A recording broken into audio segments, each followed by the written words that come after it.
Assalamualaikum warahmatullahi wabarakatuh. Perkenalkan, kami mahasiswa dari Universitas Muhammadiyah Profesor Dr. Hamka atau biasa yang sering disebut UHAMKA.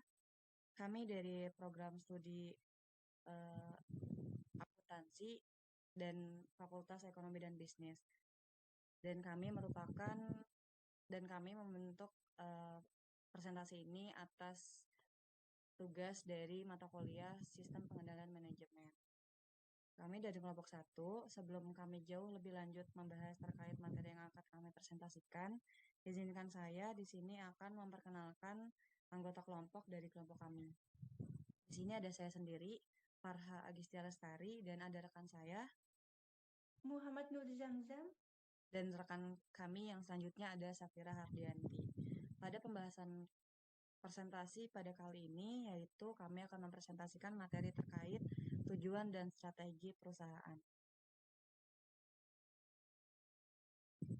Untuk pembahasan yang pertama, sebelum kita jauh lebih lanjut membahas terkait strategi dan tujuan perusahaan, di sini saya akan menjelaskan terkait sistem pengendalian manajemen itu apa sih?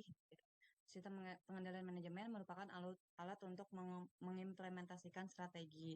Sedangkan strategi sendiri merupakan rencana-rencana untuk mencapai tujuan organisasi. Jadi, sistem pengendalian manajemen dan strategi merupakan dua hal yang saling berkaitan untuk mencapai tujuan organisasi itu sendiri. Nah, di sini ada beberapa tujuan dari perusahaan. Yang pertama ada profitabilitas, yang kedua ada memaksimalkan nilai pemegang saham, yang ketiga resiko, dan tujuan perusahaan yang terakhir yaitu ada pendekatan banyak stakeholder. Untuk tujuan perusahaan yang pertama yaitu profitabilitas. Profitabilitas didefinisikan sebagai kemampuan perusahaan dalam menciptakan laba. Laba itu sendiri diperoleh dari modal yang dimilikinya. Dalam bisnis, kapasitas untuk menghasilkan laba biasanya merupakan tujuan yang paling penting pada perusahaan. Profitabilitas mengacu pada laba jangka panjang, bukan laba kuartal ataupun laba berjalan. Profitabilitas dinyatakan dalam arti dan konsep yang paling luas melalui persamaan yang merupakan hasil dari dua rasio. Yang pertama itu ada eh, rasio yang disebut sebagai persentase margin laba atau profit margin persen, dan yang kedua itu ada perputaran investasi. Nah, untuk persamaannya sendiri di sini ada pendapatan dikurang beban dibagi pendapatan dikali pendapatan dibagi investasi. Ini merupakan rumus dari Roy. Untuk angkanya sendiri, pendapatan sendiri itu $10, $10.000. Untuk beban itu $9.500, dan untuk dibagi dengan pendapatan itu $10.000 dikali dengan pendapatan $10.000 dibagi dengan investasi yaitu $4.000. Kita masuk kepada rasio pertama. Rasio pertama ini memakai rumus pendapatan dikurang beban dibagi dengan pendapatan dan mendapatkan hasil yaitu 5%. Kenapa di sini 5%? Karena untuk rasio pertama ini yaitu profit margin persen. Jadi ya, dia memakai persen. Dan untuk yang kedua, ini ada perputaran investasi. Untuk perumusnya sendiri itu ada pendapatan dibagi dengan investasi, yaitu 10.000 dibagi 4.000 sama dengan 2,5 kali. Nah, profitabilitas sendiri di sini dapat diselesaikan memakai beberapa rumus. Yang pertama ada ROA, yaitu return on asset dengan rumus net income dibagi dengan total aset. Yang kedua itu ada ROI, yaitu return on investment yang tadi sudah sempat dibahas, yaitu dengan rumus profit after interest and tax dibagi dengan total aset. Yang ketiga itu ada ROE, yaitu return on equity, yaitu dengan rumus earning after interest and tax dibagi dengan equity. Selanjutnya ada net profit margin dengan rumus profit after interest and tax dibagi dengan sales. Untuk rumus profitabilitas selanjutnya itu ada earning per share, yaitu dengan rumus common stock earnings dibagi dengan common stock outstanding. Dan rumus profitabilitas terakhir yaitu ada gross profit margin, yaitu dengan rumus gross profit dibagi dengan sales. Untuk tujuan perusahaan yang kedua yaitu ada memaksimalkan nilai pemegang saham. Pada tahun 1980-an dan 1990-an, istilah nilai pemegang saham atau shareholder value sering muncul dalam literatur bisnis. Konsep dan tujuan bagi sebuah perusahaan yang mencari laba adalah memaksimalkan nilai pemegang saham. Istilah memaksimalkan menekankan bahwa selalu ada cara untuk mendapatkan jumlah maksimum yang dapat dihasilkan oleh sebuah perusahaan. Meskipun upaya pengoptimalan nilai pemegang saham menjadi tujuan utama, namun hal tersebut bukan berarti merupakan satu-satunya tujuan bagi organisasi. Jadi walaupun tujuan utama bagi perusahaan itu merupakan meningkatkan nilai pemegang saham gitu atau meningkatkan laba, tapi itu bukan satu-satunya tujuan dari organisasi itu sendiri. Nah, untuk selanjutnya itu ada tujuan selanjutnya itu resiko, di mana resiko merupakan suatu kondisi yang belum pasti tetapi mengandung unsur bahaya sebagai konsekuensi atau akibat dari sesuatu. Upaya sebuah organisasi perusahaan untuk meningkatkan profitabilitas sangat dipengaruhi oleh kemampuan pihak manajemen untuk mengambil resiko. Jadi, setiap langkah yang akan diambil oleh manajemen tentunya harus memikirkan resiko-resiko yang akan terjadi dari keputusan yang akan diambil oleh pihak manajemen gitu. Jadi setiap keputusan pasti akan ada resikonya tersendiri. Jadi itu hal yang harus diperhatikan oleh setiap manajemen. Dan untuk tujuan perusahaan selanjutnya itu ada pendekatan banyak stakeholder. Nah, menurut Corporate Finance Institute, stakeholder merupakan individu, kelompok, maupun komunitas yang memiliki kepentingan dalam suatu organisasi atau perusahaan. Sebuah perusahaan bertanggung jawab kepada banyak stakeholder, seperti para pemegang saham, para konsumen, para pegawai, para pemasok, dan masyarakat. Idealnya, sistem pengendalian manajemennya harus mengidentifikasi tujuan-tujuan dari setiap kelompok dan mengembangkan sistem penilaian scorecard untuk menilai kinerja mereka. Nah, selain 4 tujuan yang sudah dijelaskan tadi, ada pun tujuan lain dari perusahaan, yaitu ada efektivitas organisasi, produktivitas yang tinggi, kepemimpinan organisasi yang baik, moral yang tinggi, reputasi organisasi yang tinggi, efisiensi organisasi yang tinggi, maksimalkan laba, pertumbuhan organisasi, stabilitas organisasi, nilai bagi masyarakat lokal, dan pelayanan kepada masyarakat.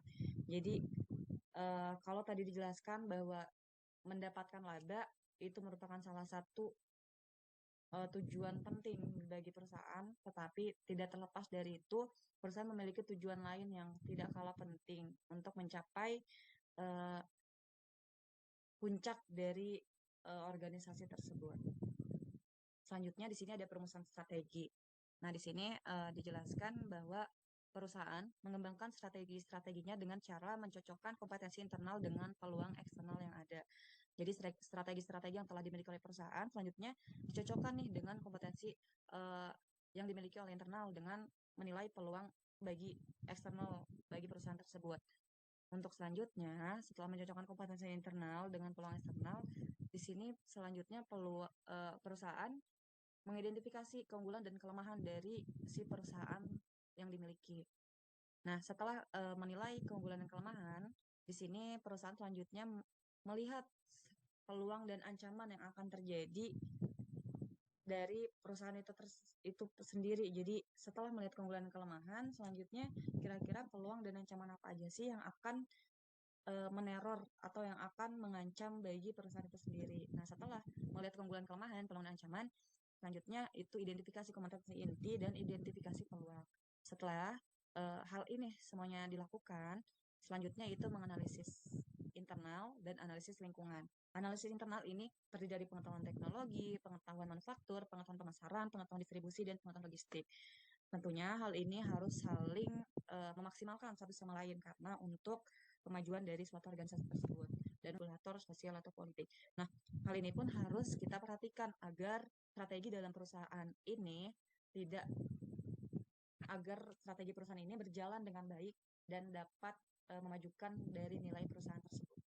Untuk pembahasan selanjutnya akan dibahas oleh rekan saya. Selanjutnya terdapat strategi tingkat korporat. Perusahaan diklasifikasikan menjadi 3 kategori, yaitu pertama jenis usaha tunggal, yang kedua jenis usaha diversifikasi yang tidak saling berhubungan, yang ketiga atau terakhir jenis usaha diversifikasi yang saling berhubungan. Next. Strategi unit usaha. Pada bagian ini dibahas 2 hal, yaitu misi usaha dan keunggulan kompetitif. Misi usaha, pernyataan yang berorientasi pada tindakan, menyatakan tujuan layanan suatu perusahaan kepada audiens yang biasanya mencakup fungsi, tujuan, dan deskripsi umum perusahaan. Lalu selanjutnya keunggulan kompetitif. Pada bagian ini menghasilkan dua hal, yaitu pendatang baru dan pemasok atau kompetitor lama.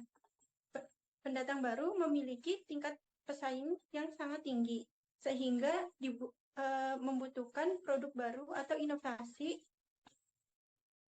produk agar dapat bersaing dengan kompetitor lama.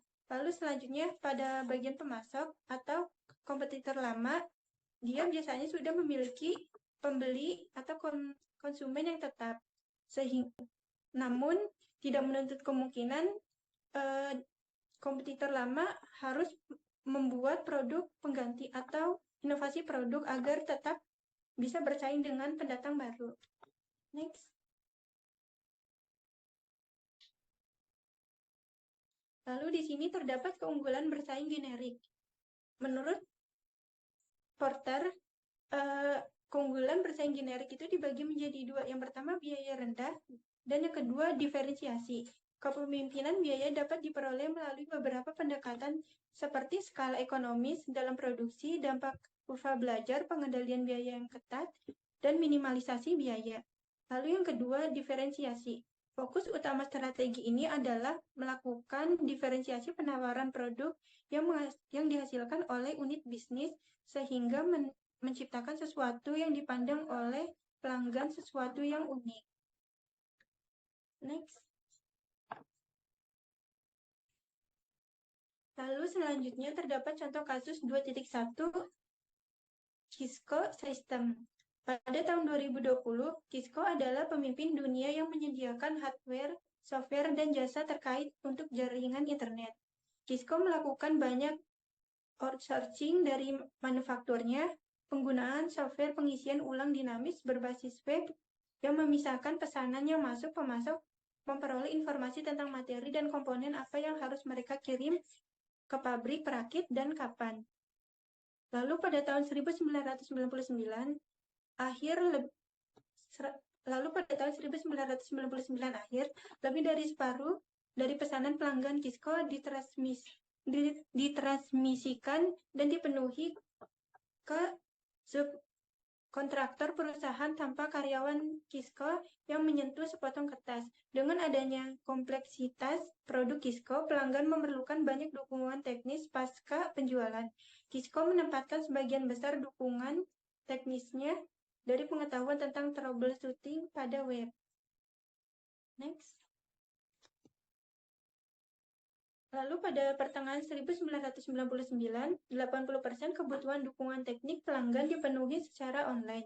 Hasil bersihnya selama 5 tahun, dari 1994 sampai dengan 1999, penjualan Cisco naik 6 kali. Namun besarnya staf pendukung teknik hanya naik 2 kali.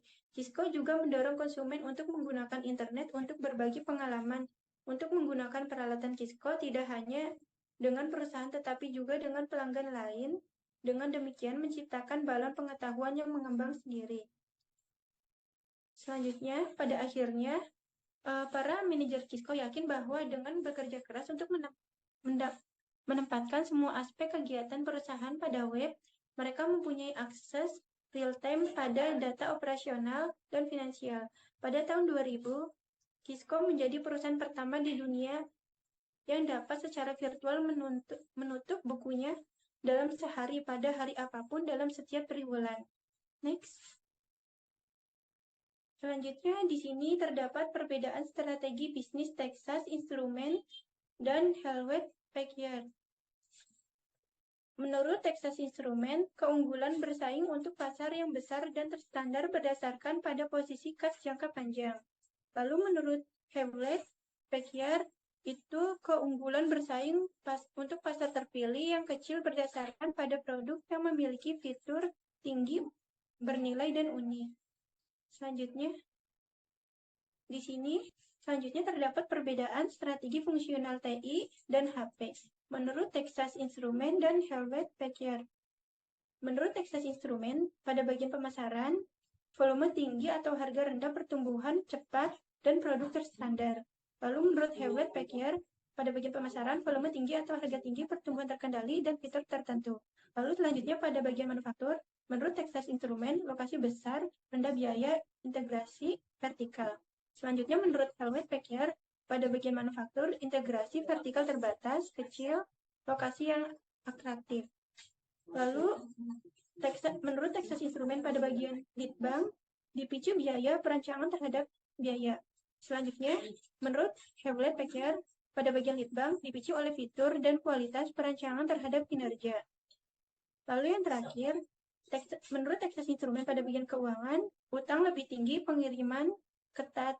Selanjutnya, menurut Hewlett Packard, pada bagian keuangan tidak ada hutang, margin of safety atau longgar. Next. Lalu di sini terdapat organisasi ASIS Division. Yang pertama itu ada Departemen Rekayasa Produk. Rekayasa produk berinteraksi dengan pelanggan dan menjalankan peran sebagai troubleshooter dalam menangani keluhan pelanggan.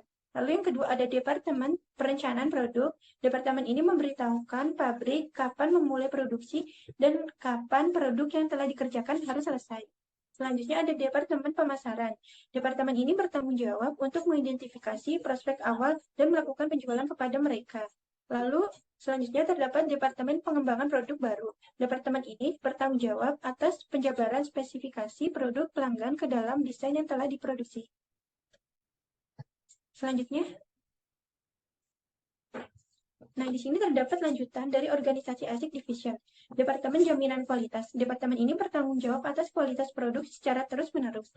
Lalu yang terakhir ada Departemen Manufaktur. Departemen ini terdiri dari pekerja upah per jam, supervisor, dan staf rekayasa pabrik dan bertugas untuk menjaga kesinambungan proses produksi dan metode yang digunakan dalam perakitan untuk pelaksanaan pengetesan. Mungkin cukup sekian pemaparan materi dari kelompok kami. Jika teman-teman ada yang dirasa kurang paham atau ingin menambahkan terkait pemaparan yang telah kami jelaskan tadi, bisa langsung komen pada video di bawah ini. Terima kasih. Kurang lebihnya mohon maaf. Wassalamualaikum warahmatullahi wabarakatuh. Terima kasih sudah menonton.